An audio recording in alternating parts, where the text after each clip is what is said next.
Abhishek Sharma and I welcome you all to the very exciting suspense thriller drama If I Were You, written by Douglas James. Douglas James play If I Were You deals with suspense, surprise, humor, criminality, and wit. Gerard, the play's protagonist, lived alone in his cottage. An intruder with a pistol broke into his residence one day, putting Gerard's life at risk. He was a murderer and had a motive to kill Gerard.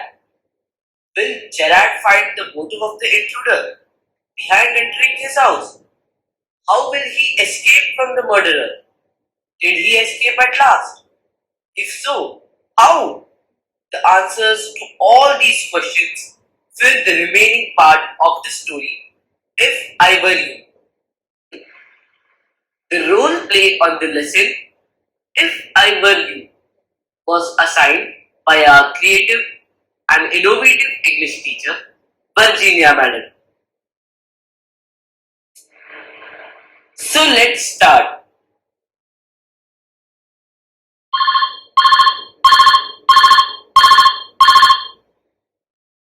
He hasn't sent the costumes yet. What should I do now? Well, tell him to phone it directly. He told me that he'll call you. Yes, I must know. Okay. I will tell him to call you. But will you still be at home? I'll be here for some time, but you must not call about that. Okay. Then just tell me when should I tell him to call you. In about 10 minutes time. Righto, goodbye. Goodbye. Let's go to Gerard's house. Whatever.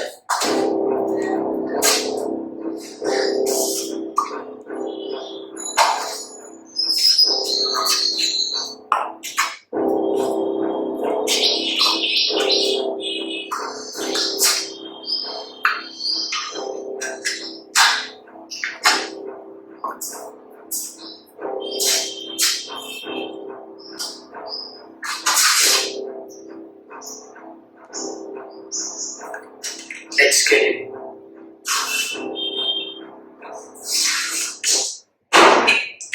Who are you? This is a big surprise. Who are you? Why are you here? Mister, I'm glad you're pleased to see me.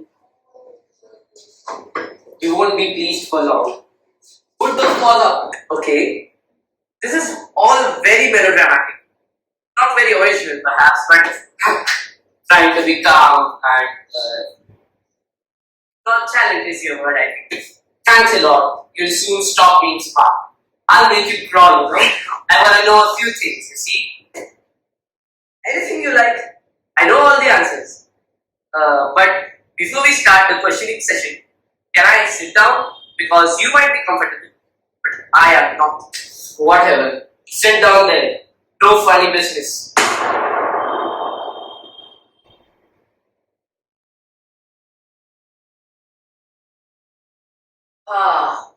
At last, a sympathetic audience. I'll tell you the story of when I was a child. I was stolen by the gypsies, and now at the age of 32, I find myself at a lonely Essex cottage. Keep it to yourself. Just answer my questions. Live here alone? Well, I'm sorry. I thought you were telling me, not asking me. A question of inflection. Your voice is unfamiliar.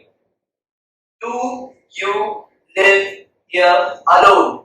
You've got enough sense not to want to get here. I think good sense is shown in the ability to avoid pain rather than the main desire to do so. What do you think? Never mind my name. I like yours better. Mr. Gerard, what are your Mr. name? Vincent Charles. Do you run a car? No. That's a lie. You're not dealing with a fool. I'm as smart as you and smarter. And I know that you run a car. Better be careful, wise guy. Are you a relative Or is that really a clever invitation? Listen, this gun is no toy. I can hurt you without killing you and still get my answers. Of course, if you put it like that, of course, I'll be glad to assist you. I do possess a car and it's in the garage around the corner. That's better. Do people often come out here? Very rarely. Surprisingly, few people come to meet or take the trouble to visit. That's the baker, the greengrocer, and of course, the milkman, quite charming. No one as interesting as yourself.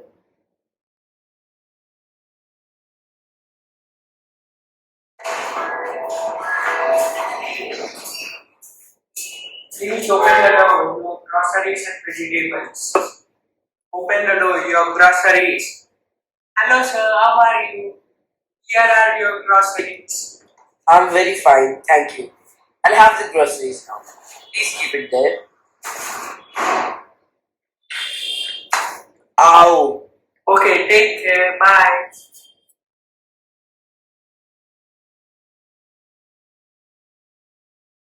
Milk, milk, milk, milk.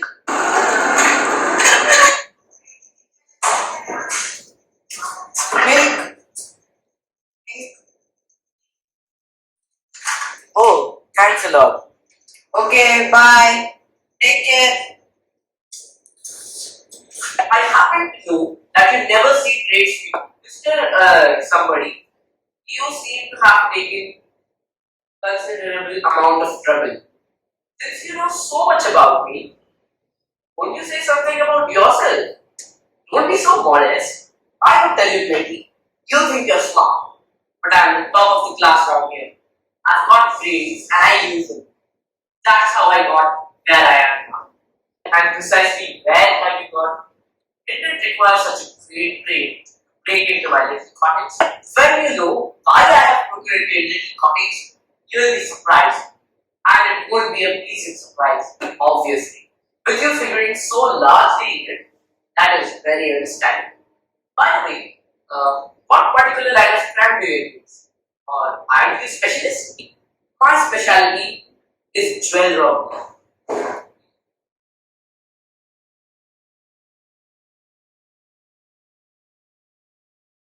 It's jewel robbery. You have told me so many boring stories of your life. I will tell you the interesting story of my recent robbery. Let me take you to the flashback. Flashback!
I stole so many jewels and diamonds. This was my interesting story, unlike your boring ones. Now, your card. Your car will do me a treat. It's certainly a dandy bus.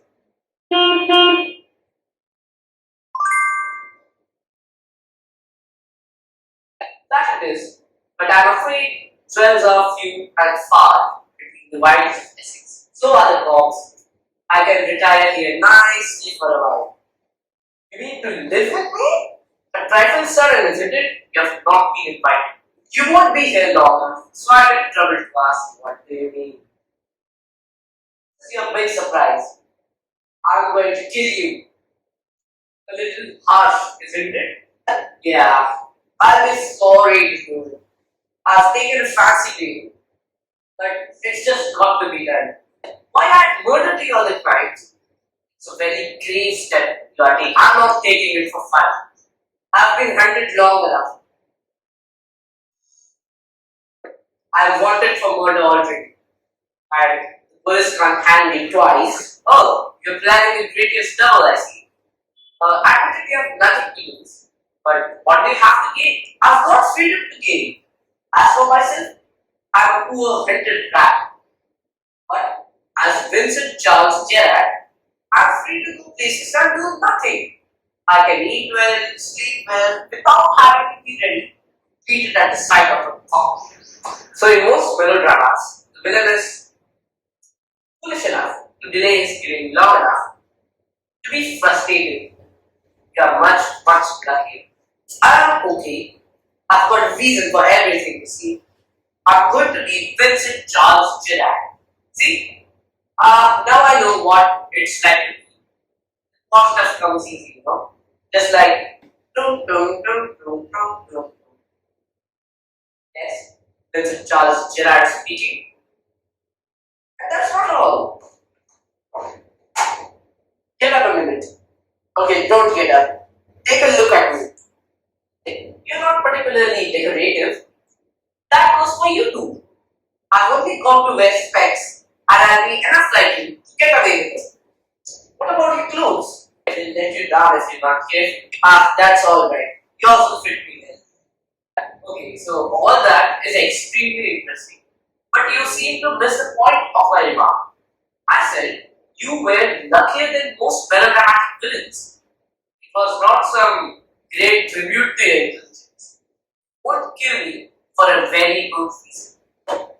So that's what you think. You let me go and you thank God that you didn't shoot through them. Come on, what's on your mind? Better be quick. This conversation bores me. Literally. Okay, so your idea is to elude the police by killing me and taking on my identity, right? Yes, I love the idea. Are you sure it's going to help you? Now listen here. I got all of this planned. You see, I did a job in town. Things went wrong and I killed a cop. Seriously, I killed a cop.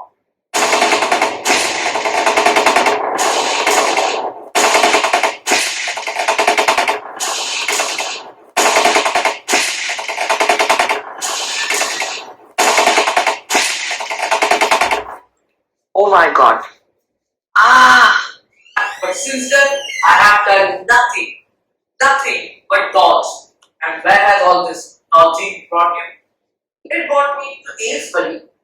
That's where I saw you in the car. There were two people talking about you. Seems you're a bit weird, a kind of mystery man. A mystery which I propose to explain.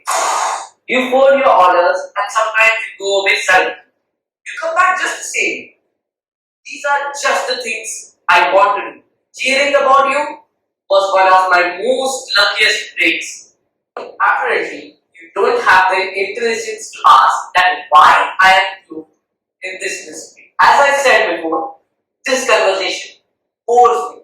Literally bores me. Don't be a fool. If you shoot, you'll have for sure. If not as yourself, then ask Vincent Charles here. What is this? This is your big surprise. I said you won't kill me for a good reason, and I was right.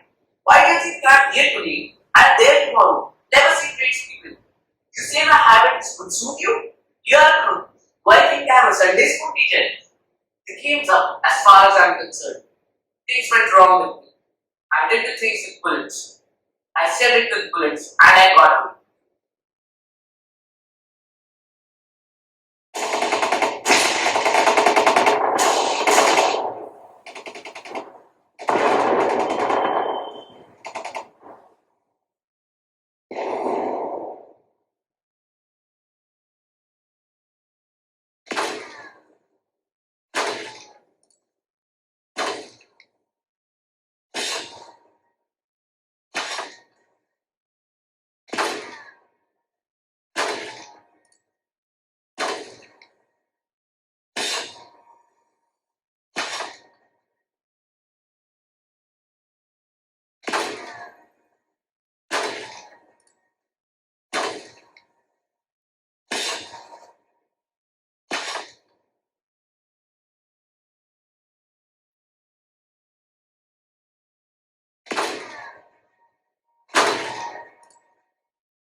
But they got one of my gun and found things which that fool should have burned away.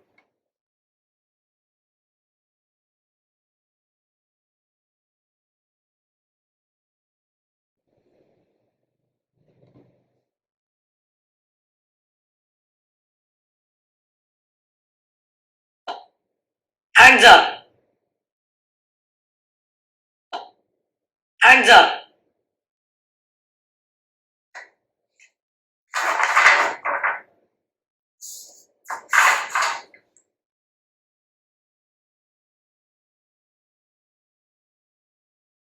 Yes, I found the gun. Now I can find the murderer.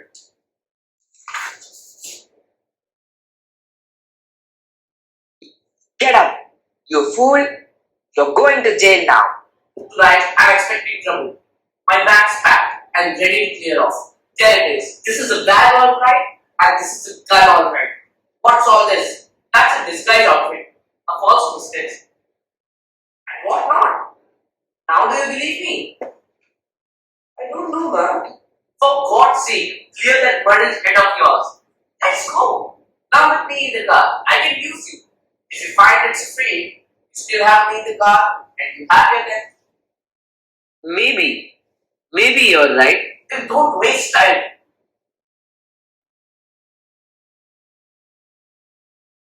Careful, boss.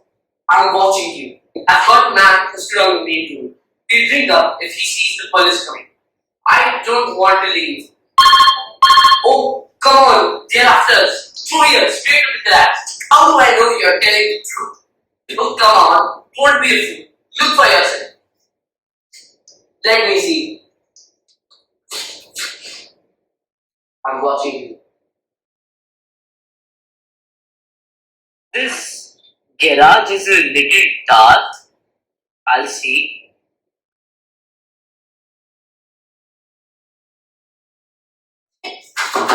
Let me out of here!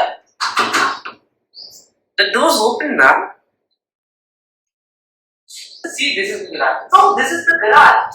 This is the garage, man.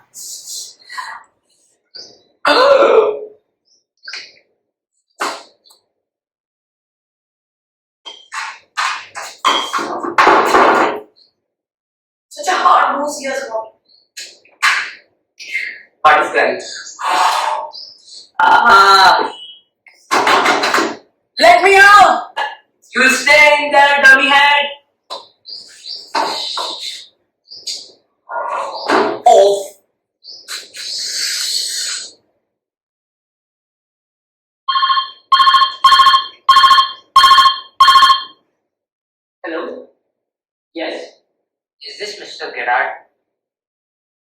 Speaking. Here are the props for rehearsal. Oh yeah, sorry, I can't let you have props in time for the rehearsal. I've had spot of bother, quite amusing. I think I'll put it in my next day. Okay, listen, can you tell our friend the sergeant to come up to my house immediately? Okay. I will tell the sergeant to come over to your house immediately. I think you'll find him in the public park. Public bar?